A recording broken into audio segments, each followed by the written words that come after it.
Sir అందరికీ ఉండే basic doubt, sex weekly ఎన్నిసార్లు చేయాలి? వీక్లీ నేను ఎప్పుడైనా చెప్పాను, అంటే వీక్లీ ట్వైస్ 2 సార్లు చేస్తే బాగుంటుంది. నేను ఒక పేషెంట్ వచ్చారు నా దగ్గర, నేను చెప్పాను అట్లా మీరు వీక్లీ వన్స్ చేయండి. ఆయన 50 తర్వాత ఉన్నారు. అయితే ఆయన ఏమంటున్నాడు, ఎందుకు సార్ డైలీ చేయొద్దా అడుగుతున్నాడు. అది అలా అలవాటు అయి ఉంటుందో ఏముంటుందో, 50 ఏళ్ళ ఇట్లా చెప్తున్నాడు నాకు. మళ్ళీ ఇక్కడ నా దగ్గర ఎందుకు వచ్చారంటే ఆ సమస్య వచ్చింది. అంటే అతిగా చేస్తే కూడా ప్రాబ్లము, అసలు చేయకపోతే కూడా ప్రాబ్లమే. నేనేమంటున్నానంటే నార్మల్లీ అడ్వైజబుల్ అంత రీసెర్చ్ చేసిన తర్వాత ఏం చెప్పారంటే వీక్లీ ట్వైస్ 2 సార్లు చాలా బాగుంటుంది. అది కూడా ఏజ్ మీద డిపెండ్ ఉంటుంది. అంటే నేను చెప్పేది నార్మల్లీ 35-40 తర్వాత. ఇప్పుడు కొత్తగా పెళ్ళైన అబ్బాయిలు వాళ్ళు ఏంటంటే వాళ్ళదైతే వేరేదే స్టోరీ.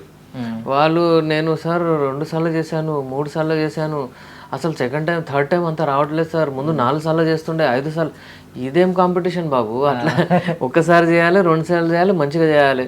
లేదు సార్ మా ఫ్రెండ్స్ అంటే అతను 10 సార్లు చేస్తున్నాడంట, అది ఎట్లా సాధ్యం సార్, అది నాకు అవ్వట్లేదు, నాకు కూడా అలాంటి ఆశ ఉంది కావాలని అంటున్నాడు, నాకు కూడా ఒక్కసారైనా చేయాలని ఉంది అంటున్నాడు. సార్ అదే నేను చెప్పిన అట్లా తప్పు. మీరు వారానికి ఎన్నిసార్లు చేయాలి, మనకు ఒక్కసారైనా చేయాలి లేదా 2 సార్లు చేయాలి, ఆ క్వశ్చన్ మన వ్యాలిడ్. ఒకటే నైట్లో ఎన్నిసార్లు చేయాలి అడుగుతున్నాడు, అదే చెప్తున్నా మీకు నేను. అలాంటి వాళ్ళు కూడా ఉన్నారు. అయితే నేను చెప్పేది ఏంటంటే రీసెర్చ్ చేసిన తర్వాత ఇట్లా చెప్పారు, కొత్తగా పెళ్ళగైన